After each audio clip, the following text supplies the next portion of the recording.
Welcome everyone, I am Tock Custom with Ultimate Cosplay, and today we've got Evil Ted here who's going to teach us something. What are we doing today? What we're going to do is we're going to do, my favorite thing is working with foam, and we're going to make some foam daggers for you and me. We're going to build them together. Sweet. Well, we'll show you what we need and what we're going to do.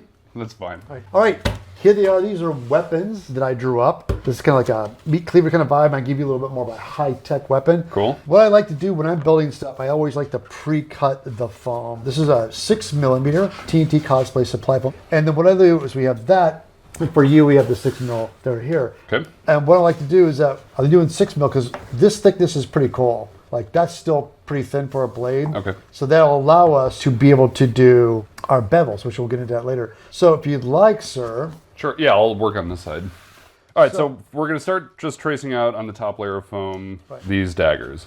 And we did the patterns on hardstock paper. So what makes the hardstock paper so great is that you could just let the Sharpie run along the edge of this. Now you can't try to do this with paper. You just runs off the paper. Yeah. But with the hardstock, it follows the edge of the pattern. So you get a really accurate silhouette of your actual pattern. And by the way, Ted drew these patterns up in like 20 minutes last night just for fun, and they look pretty cool, so I think they're going to make good props. Thank you. Ted cut out these little slits where the blades are going to be, so I'm just going to run my marker in there, and that translates to where the sharpened, beveled edges are going to be, correct? That's correct. Okay. So now I'm going to go ahead and connect the dots. Okay, so I'm doing this edge and that. Yeah, you can use a straight edge if you like. I will. Because yours is straight and mine is not. So I'm going to go a little curvy like this. So while you're doing that, I'm thinking I'm going to go ahead and take this stuff. I'm going to spray this side and this side. All right, so Ted put adhesive on this back layer of foam here. Oh, on both sides. Okay, Both sides. Now you're just going to sandwich it together? This is just so I can get an accurate copy when I cut this guy out. Oh, then you're going to peel them apart. Yes. Okay. That's why you didn't want permanent spray. Yeah. Well, I will do what you just did then.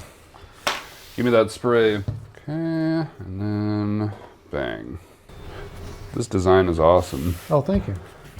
Now you've got that pressed, I'm going to take my knife, go back and forth. And the trick is, when I cut, I like the tip of the blade that touches the table. So once I feel the blade tip touching the table, I let the blade do the work. I kind of pull back toward me very slowly.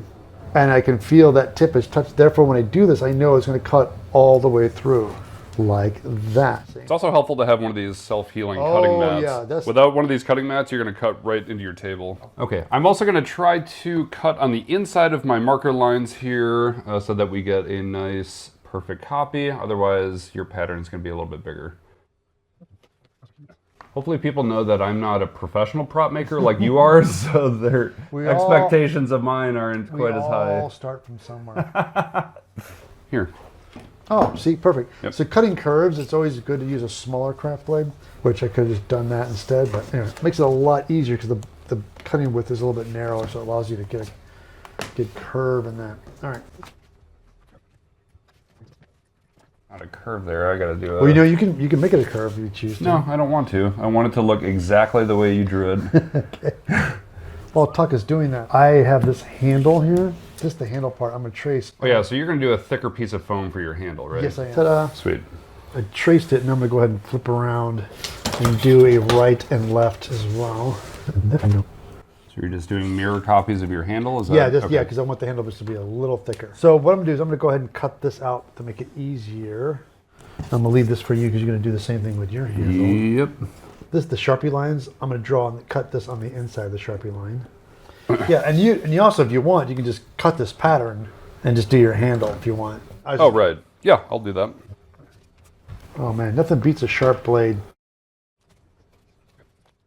Oh, really quickly, on this one I just traced. The bevel is not on this side, so this is the great thing about having the pattern. That line here I have is not on this side, so I take the pattern and flip it. We went ahead and I got some thin gauge armature wire, and he had what he had, so what we ended up doing is, you can see it's all twisted here. We just folded it over and took a drill to it and spun it. We ended up doing this 3 times? Twice. We did twice.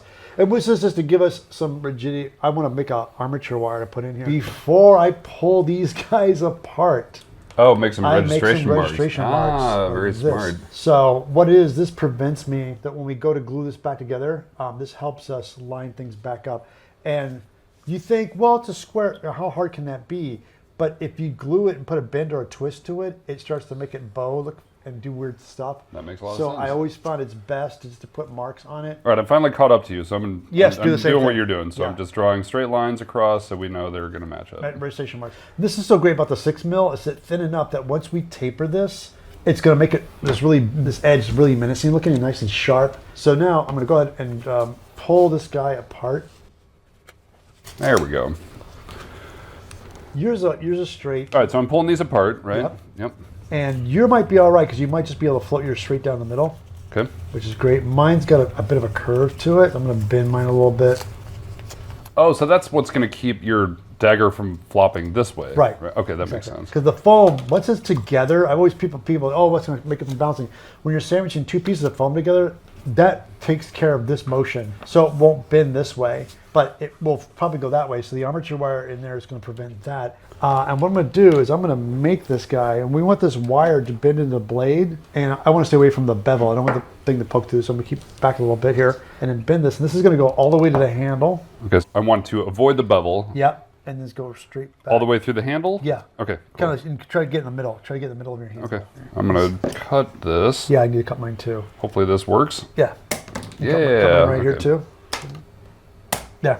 So now that I have this, what we're going to do is when you usually take a piece of foam and you squeeze it together, this is going to it'll leave like imprints on there, right? You don't want that. So what we're going to do is we're going to dig it. We're going to grind a little bit of a trench. So I'm going to take my Sharpie. Oh, I should be doing this on the inside. Yeah, we're going to do this on the inside. So we're going to make a Sharpie mark on the my armature wire where I want my indentation on the foam. Can I just like press this into the foam and it'll leave a mark and then trace it? Yeah, oh my God, see, look at you. Check out the big brain there on Tock Customs there. So we're just going to push into it because this actually does make an impression. Look at that, you're right. Great, so then draw. If you can see it, there you just go. a little imprint and and then draw that Sharpie right in the center of it. Therefore, you know it's going to go right. Oh, it's perfect.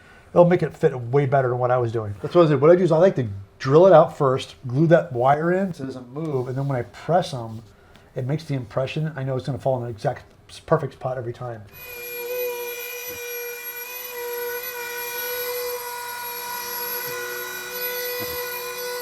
Now, do you have any super glue or kind of like? I do. Look at this. It's the smallest thing. I don't know if that's going to. My plan is to hold this guy in place, dab a little super glue. Can you super glue metal to foam? Does that yes, actually? it grabs. Oh, it does. Okay. Yeah, almost immediately. Foam sticks so well to everything when you use super glue. It just grabs. That's pretty good. Hopefully mine holds. Yeah, that holds. Oh. So hold it. Now, the blade, making sure that the armature wire is not making it curl up. Make sure bend it back if it has to stay flat. Right. And It's then, pretty straight. I'm happy with that. so now I'm going to lay this guy on top and see. Yeah, if it bulges, then carve out more. If it lays flat, then you're good. I'm going to lay this on top and push on it because now I have my registration marks. I'm going to line them up. Yeah, good. So when I push it, I know for a fact that if I go back and grind it, that'll make the trench. So yeah, I can feel a little bit underneath the foam. So I'm going to go ahead and just dremel just a little bit. I'm not going to go super deep on it. Yeah, now, so I can see it here. It left quite an impression, so I'm going to go through here with my rotary. And we're not going to go as deep. We're just going to dig a little bit of a shallow trench. All right. You ready? Yep. Oh yeah. Quick tip: if you got super glue in your fingers, I use sandpaper to get it off because it comes off faster. It does. That is true. Let's get our contact cement. Okay. Today we're going to be using Good old barge. Barge cement. I just got a new glue pot. Wow. So if you want to do the honors of Oh my gosh, I would love filling to. that up, that would be good. And you never go above the lip. Okay, that's plenty. I just realized Tock needs to lay down paper because I don't want to put glue on his. Yeah, once we start using contact cement, it's best to put paper you down. definitely want to have paper down. Yeah, if you're brand new to using contact cement, if you get it on your clothes Go a or little wider. on anything, it will probably never come out. Here, these are little weights. That Plexi Cosplay made these. Oh, no, that's They're little donut pattern weights. Donuts. Oh, That's so slickery. All right, we can take the glue pot and I'm going to apply a very thin coat. Do you want me to put some thinner in there? No, it's perfectly. Okay. It's brand new out of a jar. Usually when you get it fresh out of the jar, the consistency is perfect. This is great because what I'll do is I'll apply this, and while this is drying, he can apply glue to his side. Yep. Yeah, like Ted just said, making sure you get contact cement all the way to the edges is much more important than getting it in the middle, because you want your edges to be really flush when you start using your rotary tool. Right, because it's good, and whatever you don't get, it'll eventually will start to pop up and show over time. So you want to make sure you go back in here and get that right to the edge. And the best way to do that is have paper down so you can brush all the way to the edge and get it on your table, and which would be on the paper, not your actual workbench there. So there you go, sir. Sweet. Yeah, I bought one of these glue pots because of you years and years ago. And you just now broke it out. No. I had one for many years, and it, for whatever reason, it dried out, and all the glue in it became solid. Right. So I had to buy a second one. I'm not as fast at gluing as Ted is. No, I've been doing it all. But he's been doing it like as long as I've been alive. Yeah, so you said you moved out to LA in what, 1988? 1989. I wasn't doing much back in 1989, that's for sure. All right, right. Is yours dry, or do you want the hair dryer? We could, but it's dry enough right now. And the thing is, we're going to glue the non-wire side on the metal. So we're leaving the metal wire armature side on the table down. Because this is the part that you want to keep flat as much as possible. I'm going to have this guy in our registration marks, you can see. So now when I line it up, I just make sure that my marks line up exactly on the edge, so I know that I'm still... All right. And you can kind of see it, hopefully from the angle, with these marks right there and, and I can all over. See, it's matching up. Sometimes you won't think it's going to line up, and do not force it otherwise, because that means it's off mark. So when laying it down, just follow the registration marks. I'm sorry you guys are seeing the top of my head. I'm just kind of watching it to make sure that I'm pushing it down the table, keeping that part flat, and then making sure as I come down, I'm making sure my registration marks are lining up before I press it down. Because contact cement, once you put them together and they stick, they are done. They're stuck. They're going to hold. So an old trick I learned from Ted to make this dry faster if you don't want to wait is to use a hair dryer. So I'm going to do that while Ted's constructing his.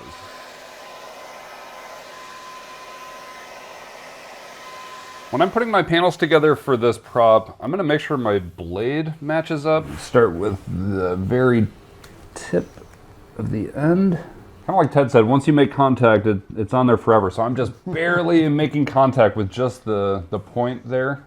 And then I'm going to kind of lightly lay this where it needs to go, and hopefully my marks line up like yours did.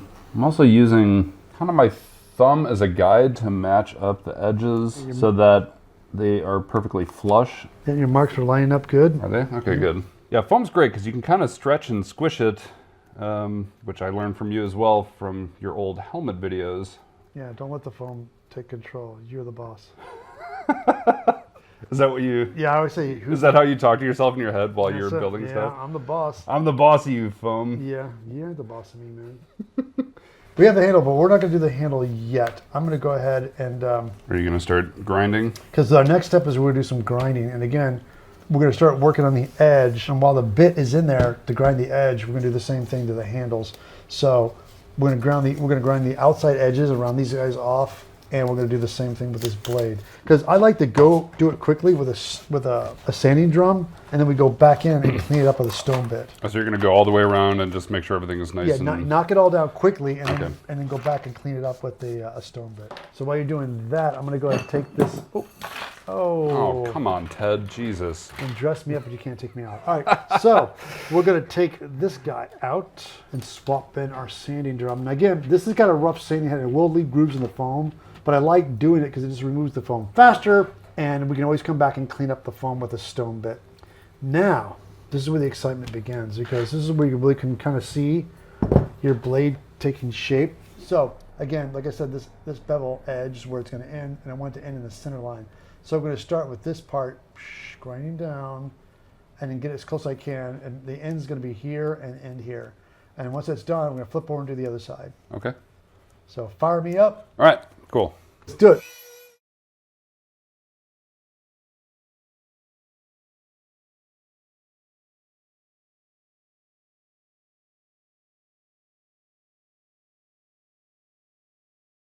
I'm going to take this opportunity really quickly. We got them all ground, but you can see they're really, I don't know if you guys can see this, but the edges are really kind of all the tooling marks on them. So we're going to take a stone bit and clean these up. But I realized before we did that, there's just massive amounts of dust everywhere. Okay. So I was going to, just before we start grinding again, where that stone, I just pulled that, oh, hold on. It's behind the tape. Ah, fantastic. It's always behind something. Right, or underneath something. Yep. All right, now we're going to take the stone bit, we're going to get rid of these groove lines. So the sanding stone is for kind of sculpting, and this is for polishing. Yeah, it's what it is that you can still do this on somebody. I always find you can do it and soften edges with it. It just takes a little longer. Okay. So I just like to knock it down first and then do this. All right, here we go. Go.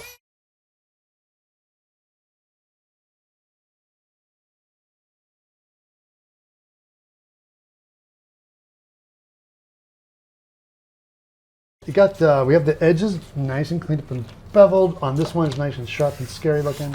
Oh, you're going to shape your handle now, right? Yeah, I'm going to knock it down. I'm not going to use the sanding drum so much because it just makes way too much of a mess, and I don't need it to be that.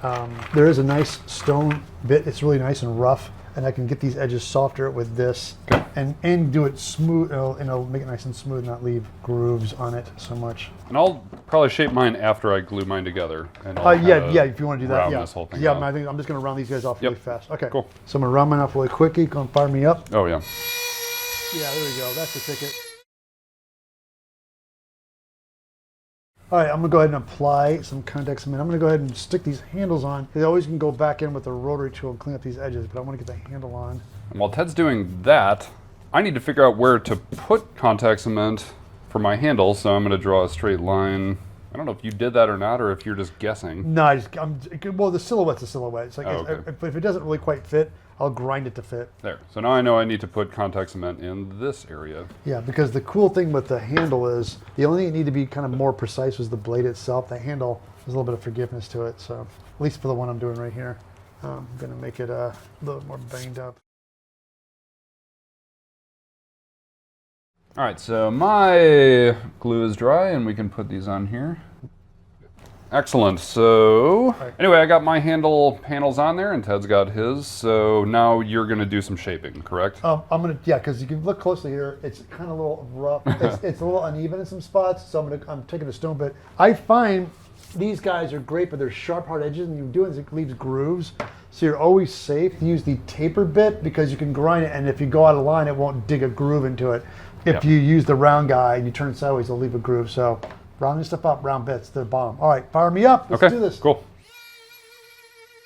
All right. See, now I'm very happy with this. A little bit more tailored, more fit. My concept is this is a piece of metal, and somebody forged it and banged on it and shaped it all up, and they put a bevel to it. But the bevel's already there, so what I'm going to do is I'm going to rough everything up a little bit. Are you going to do like battle damage or like forging damage? Forging, a little bit of both. We're going to forge it, and I'm going to make some indentations with it.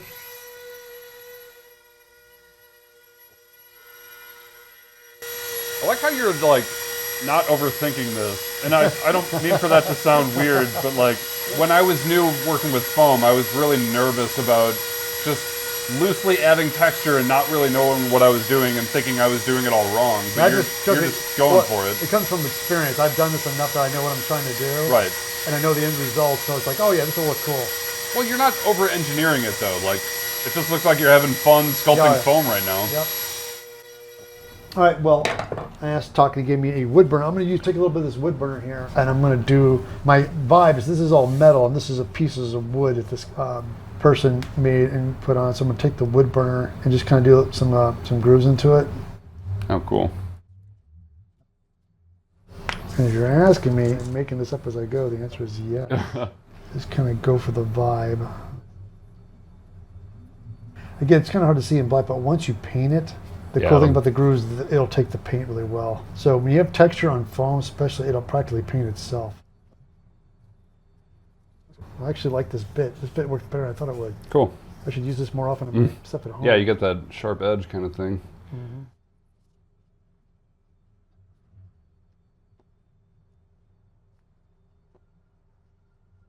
What do you think of that? Something like that. Oh, there you go. Holy cow, look at that. Is that better? Yeah, Okay. that's crazy. And I'm, this is just to sketch it, but I'm just going to end up kind of freestyling it on the blade itself, kind of like you are right now. Yeah, there you go. That is basically. Oh, that looks the paint's going to look super good on that. All right, so I guess we're going to unplug this guy. If you know. Oh, can I get the heat gun? Yeah. What I'm gonna do is on this foam, it's right there. Do your best, man. I'm just gonna take the heat and soften this all up with the heat gun. It does two things. It seals the foam up a little bit better, and it's gonna kind of mirror all the stuff together. It'll melt away all the little fuzzy bits too. Yep, all that. Oh yeah, that's good. That looks awesome, dude. Crazy primitive weapon. And this will open up the burns a little bit on the screen. Oh yeah. Okay. All right, thank you. You betcha. Go ahead and set this off to the side. Okay. And I'm going to kind of just prepare my details by cutting out this pattern, and then I'll just kind of freehand it in with some puff paint. Okay, so I just cut out the negative space of kind of my guide here, and I'm just going to line these up and trace this on here. All right, so instead of what Ted did, where he was kind of grinding foam away, I'm going to be adding kind of dimension by using puff paint and just drawing this on here. Which is actually a great idea. I've actually never done this, so I know, but the idea is I hope great. it doesn't suck. The cool thing with puff paint is if you make a mistake, you can just wipe it away before it dries and then do it again.